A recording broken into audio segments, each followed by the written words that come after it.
मुज़ाकरात की बड़ी serious offers हो रही हैं। What exactly is going on? क्या खोए, क्या पाएंगे इसमें कि वाकई सीओडी का एक फिर से टाइम आ गया कि एक नया चार्टर फॉर डेमोक्रेसी, सबको इकट्ठे बैठना पड़ेगा?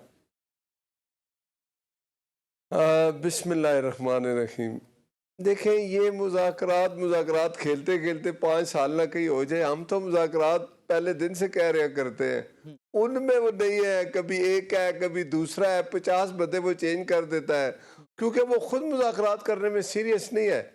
और या मैं आज को बता आप बात को आज मैं आपको ये बात बता दूं कि हुकूमत तो पहले दिन से अपोजिशन को कहती है हमारे साथ इतना बड़ा फोरम है उनके पास, कौमी असम्बली, अपोजिशन लीडर, सब कुछ है, कोई बात नहीं करते। तो हुकूमत तो कहती है बात करें, लेकिन वो बात यहाँ के ख़त्म होती है जिसको जेल से निकाले। तो ये तो नहीं हो सकता। लेकिन जो राना सनाउल्लाह साहब ने कहा, बिल्कुल ठीक कहा कि जो अलीमा खान उनकी बहन बाहर आके बात करती है, वो वही करती है जो भाई उनको अंदर से कहता है। तो अगर वो नहीं सीरियस, और ये लोगों को पाकिस्तान के जो देखे ना अवाम में, उनको आप समझेंगे बेवकूफ़ बना लेंगे। अब ये नहीं है, उसको ये समझ जाना चाहिए कि अब जिस जगह वो बैठा हुआ है 11 साल से 12 साल से KPK में, वहाँ की अवाम भी उससे अब नहीं पसंद कर रही।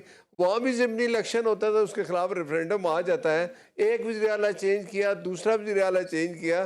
तो जब किसी सूबे का वज़ीर आला चेंज होता है तो वो ये कहता है कि मैं अपने सूबे के लिए कुछ करूँगा। जब वो वज़ीर आला यहाँ से शुरू करता है, मेरा मकसद इमरान के ऊपर मरना है और मैंने जाके जेल से छुड़ाना है, तो फिर आप मुझे बताएं क्या मुज़ाकरात है? सर वैसे अगर नवाज शरीफ साहब जेल में होंगे तो आप छुड़वाने की कोशिश नहीं करेंगे? PMLN के रहनुमा होते।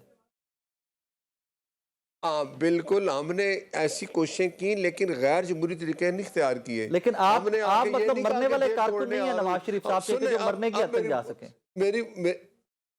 देखे ना, हम मरने वाले कारकुन हैं, लेकिन एक तरीका होता है। एक सियासी जमात का जो कारकुन होता है ना, वो एक जमहूरी तरीके से चलता है और वो जदोजहद जारी रहती है। हमने कभी नहीं कहा कि वो जेल तोड़ने आ रहे हैं, हम लाहौर में आ रहे हैं जी, सब निकलो बाहर जेल तोड़ो, कभी नहीं कहा।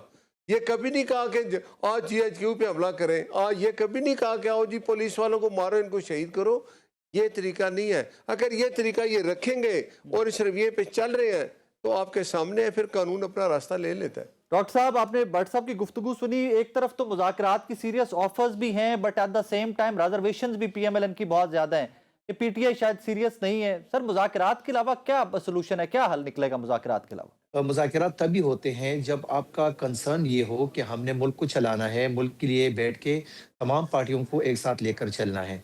हम कराची जा रहे, मैं खराजी तहसीन पेश करता हूँ कि वहाँ के CM साहब ने हमारे CM साहब को कॉल की है। मैं खुद बैठा हुआ था और उनका जो रवैया था, जो तरीका था कि CM साहब आप हमें डिनर, लंच, किसी भी एक टाइम के लिए हमें टाइम दे दे, तो इससे क्या बड़ी बात हो सकती है? Very good, I have to say on record, very good.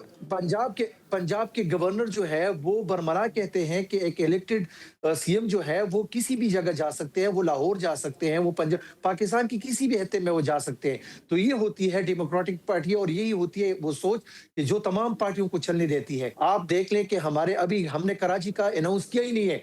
Karachi में यकीन माने चाहे पीपल पार्टी का MNA है, उसने भी आज तक कोई गलत बात नहीं की है। तो ये होती है जमहूरियत। मैं ये कह रहा हूँ कि देखिए डॉक्टर साहब, मुझे बड़ा अच्छा लग रहा है कि आप लोग एक दूसरे की रियलिटी को मानने लग गए हैं, आप एक दूसरे को एक्सेप्ट कर रहे हैं। तहरीक इंसाफ पीपल्स पार्टी के टीवी के ऊपर बैठकर तारीफ कर रही है, मुझे बहुत अच्छा लग रहा है, एक्चुअली बहुत अच्छा लग रहा है। नहीं देखिए, बात ये होती है कि एक सियासी चीजें होती है, एक आपका इख्तिलाफ होता है, आपके उनके विजन से इख्तिलाफ हो सकता है, आपके नजरिए से इख्तिलाफ हो सकता है, आप उनके किरदार से इख्तिलाफ कर सकते हैं। लेकिन अगर पाकिस्तान की बात होती है, मुझे आर्टिकल 16-15 मुझे ये हक देता है कि मैं पाकिस्तान की किसी भी कोने पे जाके वहां पे पुरअमन एहतजाज कर सकता हूँ, अपनी पार्टी के लिए आवाज उठा सकता हूँ।